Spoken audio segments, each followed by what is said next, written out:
नमस् नमस्कार। कार्यक्रम श्रोतासँग सांसदबाट ठाकुर बेलबासेको। कार्यक्रम श्रोतासँग सांसद तपाईँले इमेज एफएम 97.9 र इमेज न्यूज एफएम 103.6 बाट सुन्न सक्नुहुन्छ। कार्यक्रममा हामीले मुलुकको पछिल्लो राजनीतिमाथि केन्द्रित रहँदै छलफल गर्ने गर्छौं। संविधान जारीपछि सर्किएको मधेस आन्दोलनले मुलुक अस्तव्यस्त बनिराखेको छ। फेरि पनि मोर्चा र सरकार बीचको वार्ता कहिले सकारात्मक त कहिले नकारात्मक बन्दै अगाडि बढे पनि मुद्दा भने किनारा लाग्न सकेको छैन, जसका कारण मुलुकले शास्ति बेहोरिराखेको छ। कांग्रेस एमाले संविधान जारी गरे सँगसँगै संविधानका विषयलाई लिएर देखिएको असन्तुष्टिलाई सम्बोधन गर्न नसकेको आरोप लागिराखेका बेला कांग्रेस नेता विश्वप्रकाश शर्मा भने मधेसका 8वटा जिल्लामा राजनीतिक छलफलमा जुटिरहनु भएको छ। मधेसमा संविधानका बारे कांग्रेस एमाले बुझाउन सक्नु पर्थ्यो। संविधान राम्रो जारी भएको छ, यसमा केही त्रुटिहरू हुन सक्छन्, ती मिलाउन सकिन्छ संशोधनका प्रक्रियाबाट। तर मधेसी नागरिकलाई अथवा सिंह मुलुकका नागरिकलाई संविधान बारे बुझाउन सकेनन् र बुझाउन जान डराए भनिएका बेला कांग्रेसका युवा नेताको यो आँटले मधेसका नागरिक संविधानप्रति कति सचेत भए, कति सुशिक्षित भए, हामी आजको कार्यक्रममा कांग्रेस नेता विश्वप्रकाश शर्मासँग छलफल गर्छौं। उहाँसँगको छलफलमा तपाईँ पनि सहभागी हुन चाहनुहुन्छ भने हाम्रो स्टुडियोको टेलिफोन नम्बर 40065626 मा फोन गर्न सक्नुहुन्छ। सहभागी श्रोता मित्रले छोटो तर्कसंगत एउटा मात्र प्रश्न बुझिने गरी राखिदिनु होला। हामीसँग कांग्रेस नेता विश्वप्रकाश शर्मा छलफलका लागि हुनुहुन्छ। विशेष गरी मधेसका 8वटा जिल्लामा राजनीतिक छलफलमा जुटिरहनुभएका विश्वप्रकाश शर्माले मधेस कस्तो देख्नुभयो र मधेसका नागरिकले नयाँ संविधानलाई कसरी हेरिराखेका छन्, यो विषयमाथि हामी बढी केन्द्रित हुनेछौँ। हाम्रो टेलिफोन सम्पर्कमा आइसक्नु भएको छ। शर्माजी हो। हजुर ठाकुरजी नमस्ते। यहाँलाई इमेज एफएममा हार्दिक स्वागत छ। धन्यवाद। अब संविधान जारी भए सँगसँगै कांग्रेस एमाले र सँगै माओवादीका नेताहरू मधेसमा जान सक्दैनन् भन्ने समाचारहरू आए र कांग्रेस एमाले माओवादी भित्रैका नेताहरूले हामी मधेसमा गएर राजनीतिक छलफलमा जुट्न सक्दैनौँ, परिस्थिति ठिक छैन भन्ने कुराहरू सार्वजनिक गरे। तर तपाईँ आन्दोलन चर्किएका बेला मधेसमा हुनुहुन्छ र विशेष गरी मधेसका आन्दोलन चर्किएका 8वटा जिल्लामा तपाईँले राजनीतिक अभियान चलाइरहनु भएको छ। तपाईँको मधेसको अहिलेको उपस्थितिले कस्तो सन्देश दियो, तपाईँ कसरी त्यहाँ पुग्नुभयो, तपाईँको अलिकति मधेस यात्राको अनुभव सुनौ। अब ठाकुरजी, जब असोज 3 गते नेपालको संविधान बन्यो, त्यो संविधान बनेपछि हाम्रो देशकै भूभागमा कतै मैनबत्ती बालेर स्वागत गरियो त कतै टायर बालेर त्यसलाई आलोचना गरियो, विरोध गरियो, अस्वीकार गरियो। यो बेलामा खास गरी मधेसको सन्दर्भमा संविधानमा केही पढ्दै नपरेको, मधेसलाई केही हेर्दै नहेरिएको, मधेसको बारेमा केही गाँस्दै नगाँसिएको भन्ने अवस्था त थिएन।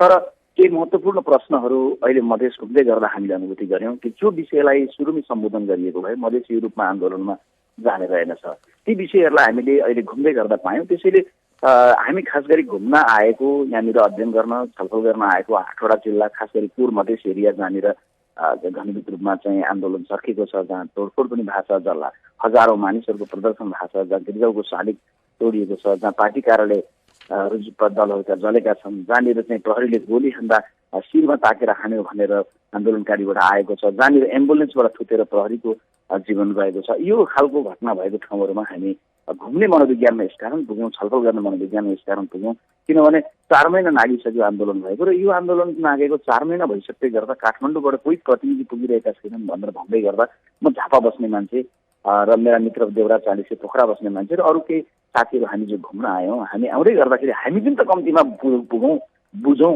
काठमाडौँको नजरले पनि होइन, आन्दोलन गरिरहेको नेताहरूको नजरले पनि होइन, वास्तविक त्यहाँको नागरिकहरू, त्यहाँको पार्टी पङ्क्तिका साथीहरू के चाहनुहुन्छ उहाँहरूको नजरले अध्ययन गरौँ भनेर अहिले हामी मधेसको 8वटा जिल्लाको भ्रमणमा छौँ। अब 8वटा जिल्लाको भ्रमण सम्भवतः आज सक्नुहुन्छ तपाईँहरू? हजुर। होइन, यो भ्रमण सकिसक्दा नयाँ संविधानप्रति मधेसका नागरिक पार्टी कार्यकर्ता होइन कि मधेसका नागरिक जो बाध्यात्मक परिस्थितिमा आन्दोलनलाई समर्थन गर्न सक्लान् अथवा आन्दोलनप्रति चासो नदेलान् अथवा आन्दोलन गर्नुपर्छ भन्लान्, ती नागरिकको भावना कस्तो बुझ्नुभयो, कस्तो देख्नुभयो? अब यहाँ कस्तो रहेछ भने बडा तीनटा खाले मनोविज्ञानहरू छन्। एउटा चाहिँ निश्चित राजनीतिक आस्थाको कारण खास गरी काङ्ग्रेस एमाले माओवादीसँग नजिक भएका एक खाले मानिसहरूमा चाहिँ संविधान जुन रूपमा आएको छ त्यो सम्पूर्ण रूपमा ठिक छ भन्ने हिसाबले कतिपयले मोमबत्ती बालेको दृश्यहरू पनि सुन्नमा आयो। अब कतिपयले चाहिँ संविधानमा केही छ भनेर होइन कि केही पनि छैन भन्ने हिसाबले तीव्र ढङ्गले अतिवादी ढङ्गले चाहिँ आन्दोलन विद्रोह गरेको पनि पाइयो। तर अर्को बिचको तबका पनि छ जो काङ्ग्रेसमा पनि छ, एमालेमा पनि छ, माओवादीमा पनि छ, मधेस केन्द्रीय दलहरूमा पनि छ। त्यसले चाहिँ संविधानमा केही चिज त छन् तर छुनै पर्ने महत्त्वपूर्ण कुराहरू भएनन् र हामीलाई वास्तवमा काठमाडौँबाट हेपाईको नजरले हेरियो, हाम्रा प्रति मनोवैज्ञानिक विभेद गरियो भन्ने हिसाबले चाहिँ आन्दोलन उठेको अवस्था छ। र यहाँनिर एउटा सौन्दर्य के देखिएको छ भने मधेस केन्द्रित दलहरूले आन्दोलन गरे भनेर यो मधेसीको मात्रै आन्दोलन जस्तो नदेखिएन, पहाडे समुदायको पनि यसमा संलग्नता छ।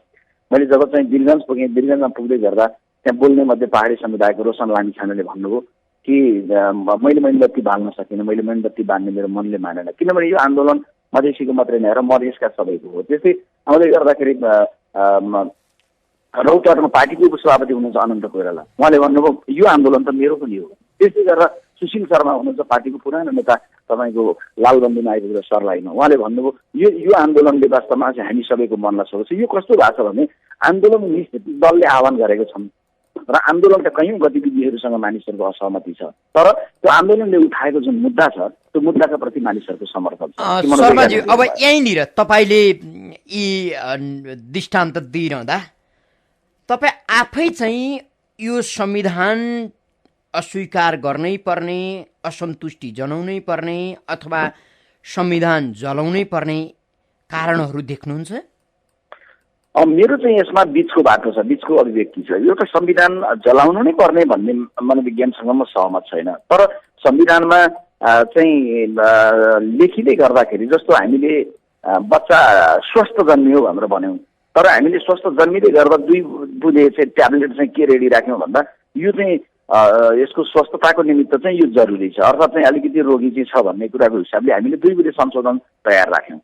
त्यसले गर्दाखेरि त्यही 2 बुँदे संशोधन जसमा चाहिँ एउटामा भनिएको छ कि राज्यको सबै निकायमा समानुपातिक सहभागिता, अर्कोमा भनिएको छ कि जनसङ्ख्याको आधारमा क्षेत्र निर्धारणको विषय। यो दुईटा कुरालाई वास्तवमा संविधान सुरुमा लेखिँदै गर्दा नै हामीले घाँसेको भए यहाँ मधेसको साथीहरू भन्नुहुन्छ, पार्टीको साथीहरू भन्नुहुन्छ यो ढङ्गले आन्दोलन वास्तवमा उठ्ने थिएन। मधेस केन्द्रीय दलहरूलाई मधेसको यो आन्दोलनलाई उठाउनलाई यसले बल नउठाउनलाई उनीहरू बाध्य हुन्थे। अब फेरि पनि संशोधन प्रक्रिया अगाडि बढाउने काम पनि भयो, दर्ता गरियो संशोधन प्रस्ताव र नमिलेका कुराहरू मिलाउँ भनियो, तर संविधान जारी सँगसँगै संविधानको अध्ययन बिनै अथवा बहस बिनै संविधान जलाउनु, आन्दोलन गर्नुले त राजनीतिक उपलब्धिमाथि चुनौती दिन खोजेको हो कि त्यो आवाज मधेस पुगेर अथवा तपाईँले गर्नुभयो कि गर्नु भएन अथवा मधेसका नागरिकले यो सोच्छन् कि सोच्दैनन्, कस्तो छ स्थिति?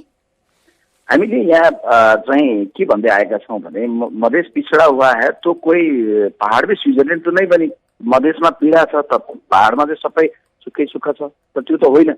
तर मधेसमा चाहिँ मानिसहरू चिसोले मर्यो भनेर भन्छन्, चिसोले होइन मान्छे त गरिबीले मर्छ, त चिसोले मान्छे मधेसमा मरेको छन्, गरिबीले मरेको छन्। त पहाडमा पनि भूकम्प पीडितहरू त अहिले चाहिँ चिसोले गर्दा चाहिँ त्यहाँको चाहिँ व्यवस्थापन नहुँदा मरेका छन्। अहिले त भूकम्पको हामी दृष्टान्त दिउँला, पहाडमा त भूकम्प नआउँदा पनि खाना नपाएर भोकमरीले मरिरहेछन् मान्छे।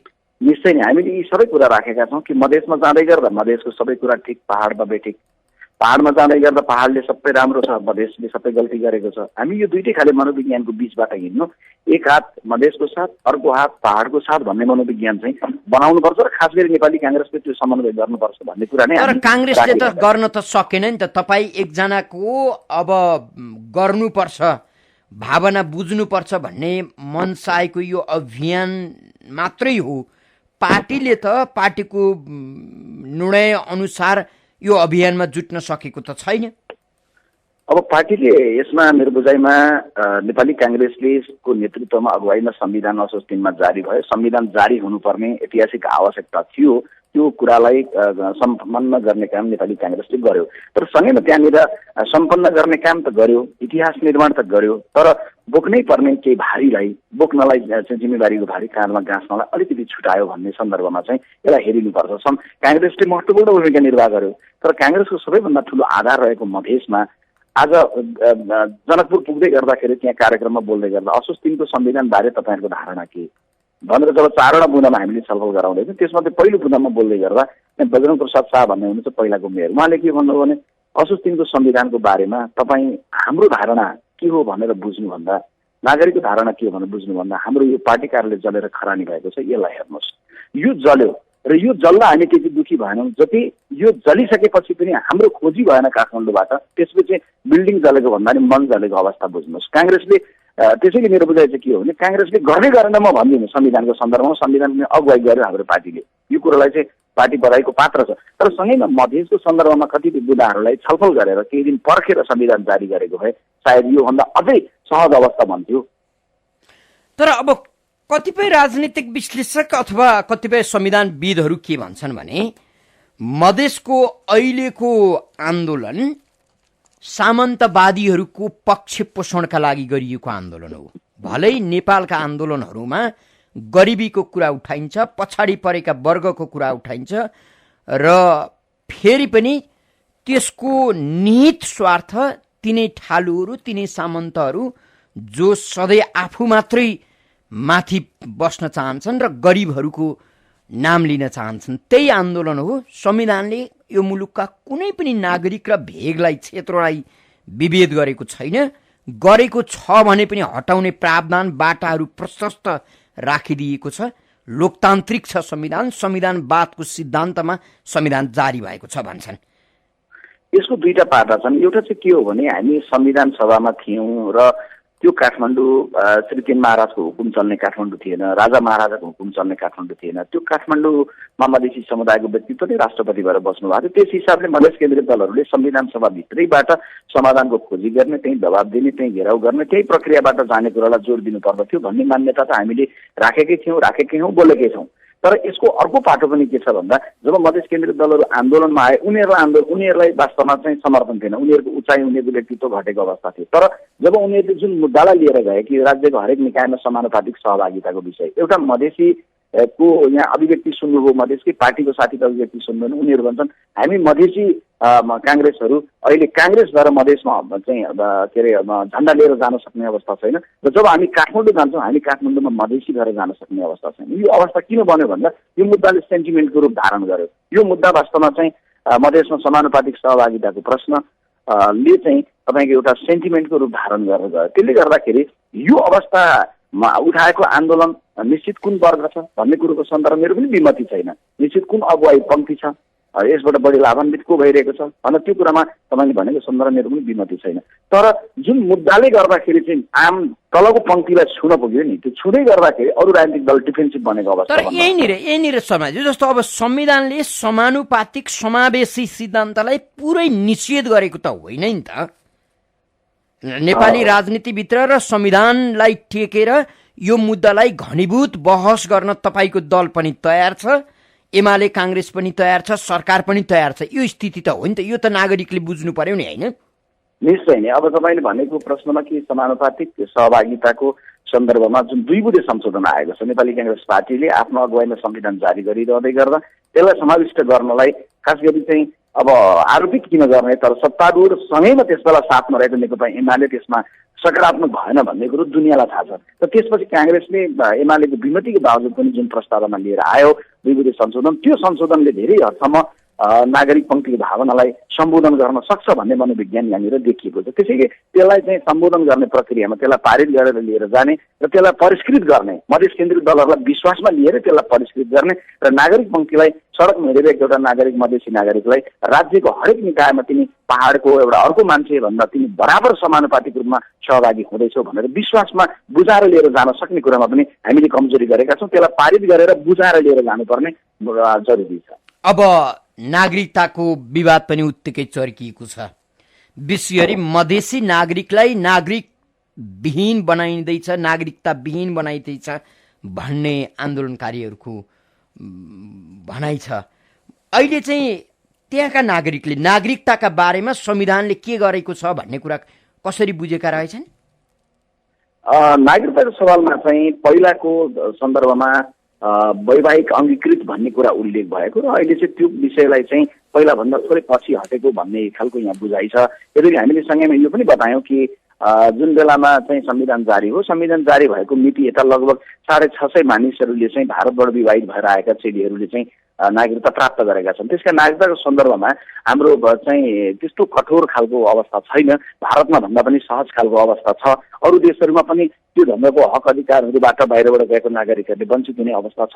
त्यसकारणले गर्दाखेरि अङ्गीकृतको सन्दर्भमा त्यो वैवाहिक शब्द थप्नुपर्ने भन्ने कुराको सन्दर्भ मात्रै, तर यो खासमा चाहिँ धेरै सम्बोधन भएको र त्यति धेरै जटिल रूपमा चाहिँ केन्द्रमा राखिएको, यहाँको केन्द्रमा, आन्दोलनको केन्द्रमा राखिएको विषय चाहिँ छैन ठाकुरजी। हजुर, अब अघि तपाईँले अब झापा, आफू चाहिँ म झापा जिल्लाको, म अहिले झापाबाट राजनीति गरे पनि यी मधेसका 8वटा जिल्लामा हिँडिराखेको छु राजनीतिक मुद्दा लिएर भन्दै हुनुहुन्थ्यो। अहिले झापा पनि विवादमा छ, आन्दोलनको मारमा झापा परिराखेको छ, आन्दोलनको केन्द्रमा झापा परिराखेको छ। विशेष गरी प्रदेश निर्माणका सन्दर्भमा अब पूर्वका 3 जिल्ला झापा, मोरङ, सुनसरी प्रदेश नम्बर 1 मा राखिनु हुँदैन, यो गलत हो, यो अन्याय हो भनिएको छ। यसलाई तपाईँ स्वयंले कसरी बुझाउनु भयो? अब यसको तपाईँको झापा, मोरङ, सुनसरी एकातर्फ पूर्वी पहाडमा सङ्घर्ष गरिरहनुभएका कुमार लिङ्गदेनहरू, सञ्जान पालुङ्गाहरू या खम्बुवान राज्य मागिरहेकाहरू या राई र लिम्बू एकै ठाउँ राखेर किराँत प्रदेश बनाइरहनुपर्छ भन्ने याक्थुम चुम्बुङका साथीहरूको भावनाहरूको हिसाबले हेर्ने हो भने झापा, मोरङ, सुनसरी चाहिँ पूर्वी भागमा रहनुपर्छ भन्ने कुरामा उहाँहरूको प्रस्ताव छ। अर्कोतिर मधेस केन्द्रित दलहरूले झापा, मोरङ, सुनसरी प्रदेश नम्बर 2 मा अथवा चाहिँ मधेसमा 2टा प्रदेश बनाउँदै गरेर त्यहाँ राखिनुपर्छ भन्ने भावना छ। तर मेरो बुझाइ के हो भन्दा झापा, मोरङ, सुनसरी चाहिँ एकै ठाउँ अखण्डै रहनुपर्छ, म त्यो पनि भन्दिनँ, किनभने अखण्ड रहनुपर्छ भनेर संहितामा जाने भन्ने। अर्कोतर्फ चाहिँ आलो काँचो ढङ्गले झापा, मोरङ, सुनसरीलाई टुक्र्याइनुपर्छ र कसलाई 2 नम्बर प्रदेश, कसलाई 1 नम्बर प्रदेशमा राख्नुपर्छ नि म भन्दिनँ। यो विषयको सन्दर्भमा वास्तवमा राजनीतिक दलहरू पहिला के सहमत हुन जरुरी भइसक्यो भन्दा हामीले चाहिँ सीमाङ्कनमा हेरफेर गर्न सहमत हुनुपर्ने आवश्यकता भइसक्यो। त्यसमा राजनीतिक दलहरू सहमत हुने क्रममा छन्, कार्यदलहरू बनाएर जाने भन्ने कुरामा छन्। तर यसलाई अब अहिले बनेको प्रान्तलाई हेरफेर गरिरहँदा ठाकुरजी विज्ञहरूको साथ सहयोग लिनै पर्छ। कोही मान्छे बिरामीको तर नि शर्माजी, यो तपाईँको अत्यन्तै कूटनीतिक जवाफ भयो। तपाईँ आन्दोलन चर्किएको ठाउँमा हुनुहुन्छ, आन्दोलनकारीहरूले यी 3 जिल्ला माथि आफ्नो दावा गरिराखेका छन्, मधेसको प्रदेशमा आउनुपर्छ भनिराखेका छन्। तपाईँले अखण्ड हुनु पनि ठिक होइन र आलो काँचो ढङ्गले टुक्र्याउनु पनि ठिक होइन भनिरहँदा गर्ने के त? तपाईँले त्यहाँका आन्दोलनकारी नागरिकका बीचमा उपाय के सुझाउनु भयो? होइन, एउटा मान्छे भोको अगाडि आइलाग्यो भनेर पकवान पकाएरै राम्रोसँग खुवाउने कुरो सही हो कि उसलाई काले काँचै खुवाउने भन्ने कुरो ठिक हो? एउटा मान्छे अस्पतालमा छटपटाएर बिरामी भइरहेछ, अपरेसन गर्न तुरुन्तै डाक्टर भेटिएन भनेर पिएनले नै तपाईँको किडनीको अपरेसन गर्नु कतिको ठिक हो? मेरो बुझाइ के हो भने राजनीतिक नेतृत्व सबै कुरामा ज्ञानी हुन्छ भन्ने होइन। सीमाङ्कनको विषय संसारमा कहीँ पनि राजनीतिक नेतृत्व मात्रै बसेर गरिँदैन, त्यसको प्राविधिक पाटो हुन्छ, प्राज्ञिक पाटो हुन्छ, जनसङ्ख्याको सन्दर्भ, त्यहाँको ऐतिहासिकताको सन्दर्भ, संस्कृतिको सन्दर्भ, भाषाको सन्दर्भ, यो सहजताको सन्दर्भ, सामर्थ्यको सन्दर्भ, धेरै मनोविज्ञान, धेरै आर्थिक सामाजिक कोणहरूबाट हेरिनुपर्छ। त्यसैले हामीले काठमाडौँमा बसेर चाहिँ सुरुमा 6वटा प्रदेश बनायौँ, फेरि 7वटा बनायौँ, फेरि त्यहाँ आन्दोलनको त्यहाँ चेन्ज गऱ्यौँ, फेरि अर्को ठाउँ मान्छे मऱ्यो, फेरि चेन्ज गऱ्यौँ। त यही ढङ्गले जानु कतिको उचित हुन्छ? मेरो बुझाइ के हो भने आन्दोलनलाई सम्बोधन गर्नुपर्छ, अहिलेको आन्दोलनलाई सम्बोधन गर्नुपर्छ। मधेस केन्द्रित दलले उठायो भनेर मात्रै होइन, यहाँ काङ्ग्रेसको पनि साथीहरूको भावना मैले त्यो बुझेरै यो भन्दैछु। तर त्यसको अर्थ के हो भने सीमाङ्कनमा हेरफेर गर्दै गर्दा फेरि तपाईँको 7 ला 8 या यो जिल्लालाई उता यता बनाउँदै गर्दा 1 महिना किन समय नलगाउने? विज्ञहरूको मस्तिष्क पनि किन नलगाउने? यो देश हाँक्ने भनेको राजनीतिक नेतृत्वले मात्रै हो कि देश बनाउन सक्ने रचनात्मक मनोविज्ञान भएका अरू मानिसहरू पनि त होलान्, उनको साथ चाहिँ किन नलिने? यो कुरोमा आन्दोलनकारी दलहरू पनि तयार हुनुपर्छ, राज्य पनि तयार हुनुपर्छ। हजुर, हामीसँग प्रश्नका लागि कोही श्रोता हुनुहुन्छ, उहाँलाई स्वागत गरौँ। को बोल्दै हुनुहुन्छ? नमस्कार, लक्ष्मी रोका सानभराङबाट। तपाईँले जुन निवारण गर्न तराई जानुहुन्छ त्यसको लागि धन्यवाद दिन चाहन्छु। आजको समाचारले सिरियामा माटो जनताहरू माटो खान तयारी भनेर सुन्दाखेरि अब हामी नेपालमा बस्ने नेपालीको त्यही दिन आयो कि आएन होला, किनभने पकाउन नपर्ने भएपछि त त्यो दिन पक्कै आयो कि आएन होला भन्न चाहे मैले। धन्यवाद।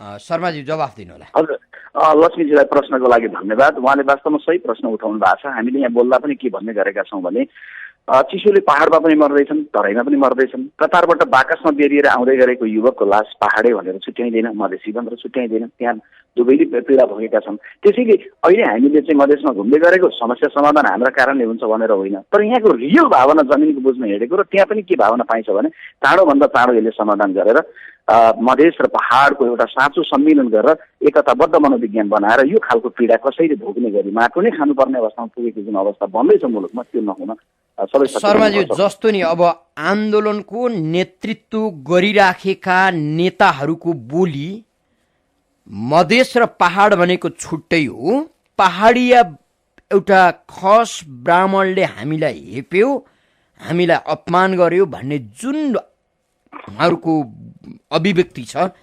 मधेसका खास नागरिकको अभिव्यक्ति के छ? अब यसमा चाहिँ आन्दोलन आह्वान गर्नेहरू भित्र पनि दुई खाले चाहिँ प्रवृत्तिहरू देखिएका छन्। एउटा चाहिँ आन्दोलन यसरी उठाउने लाने कि अतिवादी मनोविज्ञान भएर जाओस्, अर्को चाहिँ के छन् भन्दा यसलाई टुङ्गोमा पुर्याउन सकियोस्। मैले आन्दोलनकारी नेताहरूले बोलिरहेको अभिव्यक्तिहरूसँग त्यो पहाडलाई तीव्रतर ढङ्गले काठमाडौँलाई तीव्रतर ढङ्गले गाली गरिएको भनाइसँग म सहमत छैन। र सँगैमा म काठमाडौँबाट मधेसलाई हेरिरहँदै गर्दा यी सबै मानिने एउटा अमुक चाहिँ राजेन्द्र महतोजीका सबै कार्यकर्ता हुन्, जनता सबै उनीका हुन्, अथवा मधेसमा बस्नेहरू सबै बिहारका हुन्, धोती लगाउनेहरू भनेर अपमान गर्ने खालका कतिपय शब्दहरू काठमाडौँबाट बोलिन्छ, त्योसँग पनि सहमत छैन। मैले यहाँनिर के स्मरण गराउँ ठाकुरजी भने हामी काठमाडौँबाट हेर्दै गर्दा चाहिँ सिक्किममा लगाएको टोपीलाई पनि तपाईँको चाहिँ इलाममा फिरिममा लगाएको देखिने, अनि चाहिँ राजविराजमा धनुषामा जलेश्वरमा लगाएको धोतीलाई चाहिँ इन्डियाको दरभङ्गामा लगाएको देखिने। यो मनोविज्ञानमा जुन छौँ नि, यो मनोविज्ञान वास्तवमा घातक छ। मधेसको एउटा मधेसीले पहाडमा लगाउने टोपी लगाई अपमान गर्ने, त्यसलाई आफ्नो देशको सगरमाथा जस्तो शिर किन नमान्ने, टोपीलाई धोतीलाई आफ्नो एउटा सौन्दर्य किन नमान्ने, यो गाँच्नुपर्ने विषय चाहिँ अहिलेको बेलाको आवश्यकताको विषय। त्यसैले मधेस केन्द्रीय दलका कतिपय नेताहरूले अतिवादी अभिव्यक्ति दिने हुनुहुन्छ भने स्वाभाविक रूपमा त्यसका प्रति आम नागरिक पङ्क्तिको यहाँ समर्थन छैन, तर मुद्दाका प्रति समर्थन छ। हजुर, फेरि पनि हामीसँग अर्का कोही श्रोता हुनुहुन्छ, को बोल्दै हुनुहुन्छ?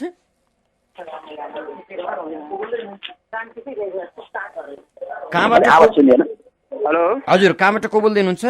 हजुर, म विराटनगर 11बाट अशोक राई हो सर। अशोकजी भन्नुहोस्। हजुर, उहाँले अब जुन सुरुदेखि म सुन्दैछु, उहाँले अब तराई मधेस भन्नुहुन्छ होइन, पहाड र तराई भन्नुहुन्छ। तराई र पहाड काठमाडौँ जानको लागि अब भिसा नै बनाउनु पर्यो कि हामीले तराईवासीहरूले भिसा सिस्टम नै गर्नु पर्यो कि अब त्यो पहाडे मधेसी सुन्दा त हामी जनताहरूको कान पाकिसक्यो। हजुर, के भन्नुहुन्छ शर्माजी? अब यो चाहिँ के हो भने आन्दोलन जति लम्बिँदै जान्छ त्यति यो प्रकारको अस्पष्टताहरू कि मान्ने त्यो ठाउँ जानलाई भिसा लिनुपर्ने खालको अथवा त्यो ठाउँ र यो ठाउँको बिचको विभेदको कुराहरू यो आन्दोलन जति लम्बिँदै जान्छ त्यसले वास्तवमा न देशको न मधेसको न अरू दलहरूको कसरी हिँड्छ। त्यसैले हामी यो बेलामा मात्रै के भन्नलाई हिँडेका छौँ भन्दाखेरि भने चाहिँ मधेसमा अहिले एउटा सौन्दर्य जुन जोडिएको छ कि अघिल्लो 63 सालको ठाकुरजी 63 सालमा मधेस आन्दोलन हुँदै गर्दा टोपी लगाउने मान्छे यहाँ पिटिन्थ्यो, पहाडे भनेर मान्छेलाई आक्रमण भएका घरहरू छोडेर हिँड्नु परेको अवस्था थियो। अहिले कम्तीमा तपाईँको पार्टीका कार्यालयहरू तोडिएको छन्, अतिवादी कामहरू भएका छन्, यो नहुनु पर्दथ्यो, गल्ती भएको छ आन्दोलनकारीहरूबाट। तर सँगैमा एउटा पहाडे चाहिँ टोपी लगायो भनेर प्रताडित छैन, उसले यो भूगोलमा चाहिँ के अरे पहाडे भए बाबत खेदिनु परेको छैन। त्यसले गर्दाखेरि मधेसी र पहाडे भन्ने त्यहाँ जाँदा भिसा लाएर जानुपर्ने भन्ने अवस्था आउने, यस्तो कुराहरू भोलि चाहिँ आन्दोलन नबिँदै जाँदा भन्दा चाँडो यसको समाधान खोज्नु नै जरुरी छ। अब तपाईहरूको मधेस भ्रमण कतै अवरोध हुन पायो कि पाएन, कतै त्यस्तो अप्ठ्यारो भयो कि भएन? अब यद्यपि कस्तो भन्दाखेरि भने हामी जति घुमेका छौँ एकदमै झन्डा फहराएर चाहिँ ओपन कार्यक्रमहरू गरेर घुमेको अवस्था होइन। तर हामी घुमिरहँदै गर्दा मनोवैज्ञानिक वातावरण भने एकदम तातो वातावरणको बिचमा घुमेका छौँ। जुन चाहिँ राजेन्द्र महतोजी चाहिँ जोगबनीमा घाइते हुनुभयो त्यसको भोलिपल्ट हामी वीरगञ्ज पुग्दै थियौँ। वीरगञ्ज पुग्दै गर्दा बाटोमा जितपुरमा टायर जलिरहेछ, परवानीपुरमा कान्तिपुर बहिनीको गाडी जलिरहेको थियो, पत्रिका बोक्ने गाडी। अलि अगाडि जाँदै गर्दा वीरगञ्जको घण्टाघरमा भिडन्त भइरहेको थियो।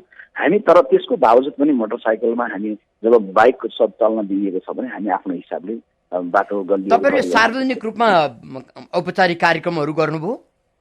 हामीले कार्यक्रमहरू चाहिँ जहाँनिर जस्तो सार्वजनिक खालको कार्यक्रमहरू गरेनौँ, तर आफ्नो पार्टीको झन्डा फहराएरै पार्टीका कार्यालयहरूमै हामीले चाहिँ छलफल कार्यक्रमहरू गर्यौँ। जस्तो उदाहरणको लागि जनकपुरमा तपाईँको पार्टी कार्यालय अँगार बनेको छ, तर हामीले काठमाडौँबाट सम्पर्क गर्दै गर्दा रामशरण यादवजी हामी जब सुदूरपश्चिमबाट आउँदै थियौँ उहाँलाई सम्पर्क गरेँ। पार्टी सभापति कार्यक्रमको तयारी गर्नु पर्यो, त्यहाँ साथीहरूसँग सब भेट्ने के छ मधेसका साथीहरूको भावना बुझ्ने। उहाँले भन्नुभयो कार्यक्रम राख्ने ठिक छ, आउनु स्वागत छ, तर कहाँ राखौँ कार्यक्रम, होटलमा राखौँ भनेर भन्दा मैले होटलमा होइन पार्टी कार्यालय भने पार्टी कार्यालय त जलेको छ भने मैले कार्यालय जलेको होला, आँगन त जलेको छैन। त्यसपछि हामी आँगनमै झन्डा फहराएर कार्यक्रम गऱ्यौँ। यसरी कार्यक्रमहरू चाहिँ ठाउँ ठाउँमा जुन भएका छन् यो कार्यक्रम भइरहँदै गर्दा शान्त ढङ्गले तर गहन ढङ्गले जनकपुरको छलफल मात्रै झन्डै 4 घण्टा चल्यो होला, वीरगञ्जमा त्यस्तै कुनै ठाउँ 5 घण्टा कुनै ठाउँ 6 घण्टा यसरी छलफलहरू भएका छन्। र मधेसलाई कसरी देश र मधेसको अभिन्नतालाई गाँच्ने, कसरी काङ्ग्रेसका साथीहरूको नजरबाट मधेसलाई पढ्ने भन्ने कुरामा हामी। शर्माजी, अब तपाईँ मधेस पहाडको भावनात्मक सम्बन्धलाई एकीकरण गर्ने प्रयासमा हुनुहुन्छ, कतै भत्किएको छ च्यातिएको छ भने त्यसलाई जोड्नुपर्छ भन्दै हुनुहुन्छ होइन? अब संविधानका गम्भीर गल्तीहरू यी छन्, यी कमजोरीहरू छन्, यी चाहिँ सच्याइनुपर्छ भनेर तपाईँले केही बुँदा बनाउनु भएको छ? हामीले चाहिँ ठाकुरजी खासमा हाम्रो दृष्टिकोण के लाग्ने, के हाम्रो दृष्टिकोण भन्ने भन्दा नि हाम्रो दृष्टिकोणलाई कसरी समृद्ध बनाउने भन्नेमा छौँ। जस्तो यहाँलाई म भनौँ कि मधेस आउँदै गर्दा नै हामीले पार्टीको उच्च नेतृत्व पङ्क्तिलाई जानकारी दिएर आएका छौँ र के भनेर आएका छौँ भने मधेसमा यसबीचमा संविधान जारी भएपछि चाहिँ पार्टीको केन्द्रबाट कोही प्रतिनिधि भएर गएको अवस्था अहिले रहेन रहेछ ठाकुरजी फिल्डमा पुग्दा। हामीले त्यसैले चाहिँ यहाँनिर हरेक साथीले बोलेको कुरोलाई टिपोट गरेका छौँ र यो सम्पूर्ण टिपोटलाई एउटा एकीकृत स्वरूप बनाएर काठमाडौँमा 28 गते एउटा चाहिँ काठमाडौँमा पनि हामीले छलफल राखेका छौँ 8वटा जिल्लाका साथीहरूको। त्यो छलफल पछाडि यसलाई प्रतिवेदनको रूप दिएर हामी मधेसलाई न आन्दोलनकारी नेताहरूको नजरले न केपीजीको राजपाटको नजरले मधेसलाई पढौँ, मधेसमै काङ्ग्रेस जोगाएर जिताएर बसेका काङ्ग्रेसका साथीहरूको नजरले भनेर जुन हामीले त्यो नजरले अध्ययन गर्दैछौँ त्यो अध्ययनलाई चाहिँ हामी ठोस रूपमा चाहिँ गुणागत रूपमा चाहिँ त्यो राख्नेछौँ पार्टी नेतृत्व पङ्क्तिमा र मलाई लाग्छ त्यसले पार्टीलाई चाहिँ एउटा सहज अवस्था बनाउनेछ। हामी अहिले अध्ययन घुम्दै गर्दाखेरि हामी समाधान गर्न घुमेको, हामी मिलाउन घुमेको, हामी टाल्न घुमेको केही पनि होइन। हामी जम्मा हुलाकीको रूपमा चाहिँ यहाँका साथीहरूको रियल भावनालाई चाहिँ पार्टी नेतृत्व पङ्क्तिमा पुर्याउन पुलको काम गर्न मात्रै आएको। हजुर, हामीसँग अर्का कोही श्रोता हुनुहुन्छ, को बोल्दै हुनुहुन्छ? हजुर नमस्कार, बौद्धबाट शुक्रबार थापा। भन्नुहोस्। आचार्यज्यू नमस्कार। नमस्कार थापाज्यू। हामीले नयाँ संविधान किन ल्याउनु पर्यो भन्दाखेरि पुरानो संविधानले चाहिँ धेरै भ्रष्टाचार गर्यो, देशमा विकास भएन, जनताले राहत पाएन भन्नुको अर्थ नै नयाँ संविधान थुप्रो खर्च गरेर 8 वर्ष लाएर संविधान ल्यायो। तर यो संविधानले पनि त्यही भ्रष्टाचार छोडेन। जवाफ दिनुहोस्। अब संविधान आफैमा थापाज्यू सबै रोगको निदान गर्ने विषय होइन। नयाँ संविधान आउने बित्तिकै भ्रष्टाचार आफैमा अन्त हुने, नयाँ संविधान एक थन्का शिरमा घुमाउने बित्तिकै बेरोजगारको आफ्नो जागिर पाउने, नयाँ संविधान खोलामा घुमाउने बित्तिकै नदीबाट बिजुली निक्लिने, यो केही हुन्न। नयाँ संविधान सँगसँगै त्यसमा एकता, विश्वास अनि नयाँ राजनीतिक चाहिँ भिजन, तपाईँको आर्थिक नयाँ भिजन, मुलुकलाई निर्माण गर्ने नेतृत्वको आचरण परिवर्तन पनि हुनु पर्ला। निश्चय नै संविधान भनेको कागजी एउटा दस्तावेज हो, त्यसमा प्राण त्यस बेला भर्न सकिन्छ जब राजनीतिक नेतृत्व त्यसलाई बोकेर जानलाई एउटा भिजन सहित नयाँ ढङ्गले तयार हुन्छ। हजुर, आदरणीय श्रोता, तपाईँ यति बेला मधेसका 8वटा जिल्लाको राजनीतिक छलफलमा जुटिरहनु भएका काङ्ग्रेस नेता विश्वप्रकाश शर्मासँगको छलफल सुनिरहनु भएको छ। तपाईँ पनि उहाँसँगको छलफलमा सहभागी हुन चाहनुहुन्छ भने हाम्रो स्टुडियोको टेलिफोन नम्बर 40065626मा फोन गर्न सक्नुहुन्छ। सहभागी श्रोता मित्रले छोटो तर्कसङ्गत एउटा मात्रै प्रश्न गरिदिनु होला। सँगै हामी आग्रह गर्छौँ मधेस तराईका साथीहरूले अझ बढी सहभागिता जनाइदिनु होला। विश्वप्रकाश शर्मा अहिले पनि आन्दोलन चर्किएका मधेसका जिल्लामै हुनुहुन्छ र मधेसी नागरिकसँग आन्दोलनका बारे र संविधानका बारे राजनीतिका बारे छलफलमा जुटिरहनु भएको छ। हामी छलफल गरिराखेका छौँ काङ्ग्रेस नेता विजु प्रकाश शर्मासँग। शर्माज्यू, अब विशेष गरी मधेसको अहिलेको पछिल्लो आन्दोलनले अलिकति अब राष्ट्रियतामाथि धावा बोल्ने काम पनि गर्यो। छिमेकी मुलुकमा गएर सीमा पारी गएर वारी ढुङ्गा हानियो, नाकाबन्दी गर्नका लागि छिमेकी मुलुक गुहारियो, आफ्नो देशलाई तहस नहस बनाइदियो। यसकारण यो आन्दोलन मधेसका नागरिकका पक्षमा पनि छैन, देशका पक्षमा पनि छैन भन्नेहरूको यो विश्लेषणलाई तपाईँ अलिक बढी अतिवाद भयो भन्नुहुन्छ कि होइन सही विश्लेषण हो भन्नुहुन्छ? यो विश्लेषणलाई म कुन रूपमा चाहिँ आफ्नो थप विश्लेषण गाँच्न रुचाउँछु भने मधेसमा आन्दोलन भइरहँदा मधेसको आन्दोलनमा उठाइएको समानुपातिक सहभागिता जस्तो विषय, जनसङ्ख्याको आधारमा चाहिँ प्रतिनिधित्व गराइनुपर्छ भन्ने विषय, मधेसलाई मनोवैज्ञानिक रूपमा फरक ढङ्गले सम्बोधन गर्नुपर्छ भन्ने विषय, संविधानको प्रस्तावनामा लेख्ने बेलामा सशस्त्र आन्दोलन पनि लेखिदिने तर संहिता दिलाउने मधेस चाहिँ विद्रोहलाई नलेख्ने, हामीलाई चाहिँ वास्तवमा विभेद गरियो भन्ने विषय, यी विषयहरू वास्तवमा तपाईँ पहाडमा बसेर हेर्नुहोस् या मधेसमा बसेर हेर्नुहोस्, यो विषयलाई तपाईँ एकदम गलत भन्न सक्नुहुन्न। तर जब नेपालमा हुने आन्दोलन चाहे मधेसको भूभागमा होस् चाहे पहाडको भूभागमा होस्, यो त हाम्रो नितान्त हाम्रो घरेलु मामिला हो नि। हामीले यसमा चाहिँ बाह्य शक्तिलाई, विदेशलाई, खास गरी दिल्लीलाई घाँस्नतिर लाग्ने, दिल्लीको चाहिँ कारणले गर्दा नाकाबन्दीलाई चाहिँ सिर्जना गराउने, दिल्लीले नाकाबन्दी गरेर पहाडलाई पनि र मधेसलाई पनि सङ्कटमा पार्ने, यो अवस्थामा जाँदै गर्दा चाहिँ यो आन्दोलनको छविमा पनि त्यसले असर गरेको छ। त्यो पनि हामीले भनेका छौँ साथीभाइको बिचमा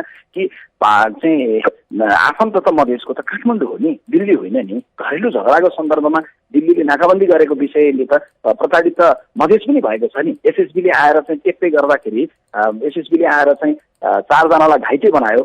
तपाईँको सुनसरीको भण्टाबारीमा घाइते भएका त 4 जना यादव छन् नि, मधेसी छन् नि। टेकिएको माटो, एसएसबीले टेकेको माटो त सबभन्दा पहिला मधेसमा टेकेको छ नि। त्यसले गर्दाखेरि भारतको भूमिकालाई यहाँ गाँच्नतिर लागेको चाहिँ बिल्कुलै गलत छ। हजुर, हामीसँग फेरि अर्का कोही श्रोता हुनुहुन्छ, उहाँलाई स्वागत गरौँ। को बोल्दै विष्णुराज पाण्डे। भन्नुहोस्। सांसदज्यू जय नेपाल। पाण्डेज्यू, म सांसद होइन, म चाहिँ काङ्ग्रेसको कार्यकर्ता हो। पानी भइसक्यो क्या शब्द पनि पानी। के भन्न खोजेँ भनेदेखि बिपी गणेशमान भट्टराईजीको बाटो छोडेर नेपाली काङ्ग्रेस गणतन्त्रको जुन बाटो गर्यो, त्यसको उपरान्त नेपाली काङ्ग्रेसले पुरा तराईको भोट ब्याङ्कहरू खतम पारेको छ। यो अर्थमा राजतन्त्र किन लागेको नेपाली काङ्ग्रेस फस्केको मलाई भन्नुहोस् त। अब यस्तो हुन्छ पाण्डेज्यू, तपाईँको मेरो चाहिँ पिताजीले कुन कुन दबाईहरू खानुहुन्थ्यो उहाँको समयमा, त्यही दबाई म खाएर अगाडि जीवन लान सक्दिनँ। एउटा कालखण्डमा उहाँले आफ्नो स्वास्थ्यको उपचारको निमित्त एउटा दबाई खानुहुन्थ्यो होला, त्योभन्दा पछिल्लो कालखण्डमा त्योभन्दा कडा रोग मैले लाग्यो भने त्योभन्दा कडा औषधि खानुपर्ने हुन्छ। त्यसले गर्दा निरपेक्ष भएर एउटा कालखण्डमा पार्टीले चाहिँ बोकेको थियो संवैधानिक राजतन्त्र भनेर पछिल्लो कालखण्डमा त्यही बोक्नुपर्छ भन्नु चाहिँ, नयाँ रोग लागिसक्यो अनि उही औषधि, नयाँ चाहिँ प्रश्न आइसक्यो उही उत्तर, त्यो त मिल्दैन। बिपी कोइराला जीवित हुनुहुन्थ्यो भने तपाईँले, मैले या अहिलेको काङ्ग्रेसको नेताहरूले गणतन्त्र भन्नुभन्दा अगाडि म दावा गर्छु बिपी जीवित हुनुहुन्थ्यो भने हाम्रो नेताले अहिले भनेको भन्दा 1 वर्ष अगाडि गणतन्त्र भन्नुहुन्थ्यो। त्यस कारण काङ्ग्रेसले समय सन्दर्भ अनुसार चाहिँ विषयलाई उठान गर्नुपर्दछ, गरेको छ जस्तो लाग्छ। फेरि पनि अर्का कोही श्रोता हुनुहुन्छ, को बोल्दै हुनुहुन्छ? हेलो, हजुर भन्नुहोस् न। ठाकुर दाइ नमस्कार। भन्नुहोस्। विष्णु प्रकाश शर्माज्यू नमस्कार। हजुर नमस्ते। म सन्तोष भण्डारी, यहाँ काठमाडौँ कपनबाट। हजुर सन्तोषजी, तपाईँको पार्टीको नेताहरू जान नसकेको बेलामा तपाईँहरू, मलाई लाग्छ गगन थापा, प्रदीप पौडेल पनि तपाईँहरू सँगसँगै हुनुहुन्छ, उहाँहरू चाहिँ दौडामा हुनुहुन्छ। यो तपाईँहरूको यो संविधानलाई चाहिँ यो संविधानसँग जनताको अन्तर्क्रिया साथसाथै पार्टीको माध्यमबाट आफूलाई चाहिँ परिचालित गर्ने र कार्यकर्ताको मन जित्ने पनि हो भनेर एकाथरीहरूले आरोप लगाइरहेका छन्। यसलाई के भन्नुहुन्छ? अब अहिले हाम्रो हिँड्दै गरेको टोलीमा चाहिँ म विश्वप्रकाश शर्मा, देवराज चालिसे, बजरङ नेपाली मधेसी समुदायकै हुनुहुन्छ, मिथिलेश मिश्र मधेसी समुदायकै हुनुहुन्छ, लवराज सिंह मधेसी समुदायको हुनुहुन्छ, मोहन पाण्डे मधेसी समुदायको हुनुहुन्छ, शम्भु चौहान मधेसी समुदायकै हुनुहुन्छ, विष्णुगढी घिमिरे हिँड्दै हुनुहुन्थ्यो, शम्भु चौहान हिँड्दै हुनुहुन्थ्यो। सब कोही मधेसी कोही पहाडी समुदायको हुनुहुन्छ। साथीहरू अघि तपाईँले उल्लेख गरे गगनजी प्रदीपजीहरू पनि केही ठाउँहरूमा कार्यक्रमहरूमा भाग लिएको लिएरै फर्किनुभयो उहाँहरू पनि। र अहिले हामी घुम्दै गरेको कुरालाई तपाईँले के रूपमा भने, अब यो कसले के हरेक काम गर्दै गर्दा आलोचना हुन्छ, तर त्यो आलोचना हुन्छ भनेर राम्रो काम गर्नलाई पछि हट्नुहुन्न। अहिले मधेसमा गएर जहाँ पार्टी कार्यालय जलेको छ, यहाँ जानकारी गराउँ कि जहाँ कार्यालय जलेको छ त्यहाँनिर केन्द्रबाट अहिलेसम्म कोही पुगेको छैन र विश्वप्रकाश र देवराज चालिसेहरू पुगे भनेपछि पार्टीका साथीहरूको मनमा मलम लगाउने कुरो, पार्टीका साथीहरूको भावना बुझ्न जाने कुरो त यो महाधिवेशन आदि इत्यादि भन्दा माथिको फरक कुरा हो नि। त्यसले गर्दा यसलाई चाहिँ व्यक्तिगत लाभको हिसाबमा लाभ, यो पिकनिक खान आउने ठाउँ त होइन नि जहाँ टायर जलिरहेछ, जहाँ गोहित समूहले चाहिँ मान्छे मारेको छ हिजै मात्रै, केही दिन अगाडि मात्रै, त्यो ठाउँमा गएर हामी कार्यक्रम गरिरहेछौँ। त्यो आफ्नो जीवनलाई जोखिममा राखेर कोही मान्छे त जाँदैन। पार्टीले अराएर पठाएको पनि होइन यो बेलामा, म केन्द्रीय समितिमा पनि छैन, संसदमा पनि छैन, तर हामी आफ्नो भावनाले पुगेको हौँ। आफ्नो देशको एउटा भूभाग जल्दै गर्दा तपाईँ हिमालतिर गएर पिकनिक खान सक्नुहुन्न, मेरो मनले बस यही भन्यो, हामी त्यसैले आयौँ। हजुर, फेरि पनि अर्का कोही श्रोता हुनुहुन्छ, उहाँलाई स्वागत गरौँ। को बोल्दै हुनुहुन्छ? अतिथि महोदयज्यू, म विश्वनाथ सामाकुसीबाट जोजोलपा। जोजोलपा को बोल्नुभयो? म विश्वनाथ श्रेष्ठ सामाकुसीबाट। हजुर श्रेष्ठज्यू, यहाँको प्रयास सफल होस् कामना गर्न चाहन्छु। यस्तो दण्डको बेलामा पनि सब चिज त्यागेर जानु भएको छ। हामी आश गर्छौँ चाँडै शान्त होस्। तर यो संविधानमा मैले पढे अनुसार यदि सक्कली किताब हो भने पृथ्वीनारायणले गर्न नसकेको कुरा, कुनै पनि शाह सरकारले गर्न नसकेको कुरो यो संविधानमा व्यवस्था हुँदैछ। त्यसै कारणले यो संविधानलाई मैले कुटिल छनकले पोटेको संविधान भन्न रुचाउँछु। कारण दिन समय छैन। मुख्य कुरो के छ भने 7वटा संहिताको कारण र राजनीतिक गतिविधि अहिलेसम्म हेर्दाखेरि अब संशोधनको लागि पनि सडकमा कति हजार मरेपछि पास हुने हो त्यो थाहा छैन। यसै कारणले मैले बाध्य भएर बोलेको छु, यो कुटिल छनकले पोटेको संविधान हो होइन, प्रस्ताव गरिदिनु होला। जवाब दिनु। श्रेष्ठज्यू, अब हजुरले चाहिँ यसलाई वास्तवमा त्यो रूपमा सोच्नुहुन्न। यो संविधान कम्तीमा तपाईँले मैले मध्येका प्रतिनिधिहरूले लेखेको संविधान हो। त्यसकारण यो संविधान लेख्दै गर्दा 60-65 वर्ष पछाडि नेपाली जनताले नेपालको लागि संविधान जारी गरेको अवस्था हो। त्यसले गर्दा यो संविधानलाई एकदमै त्यसरी नकारात्मक भएर हेर्नु भनेको आफ्नै कामका प्रतिको नकारात्मकता हुन्छ जस्तो लाग्छ। यद्यपि यो कुरा सत्य हो कि यो संविधान लेखिँदै गर्दाखेरि उसको केही कुरा परेको छ र सँगैमा उसको केही कुरा छुटेको छ।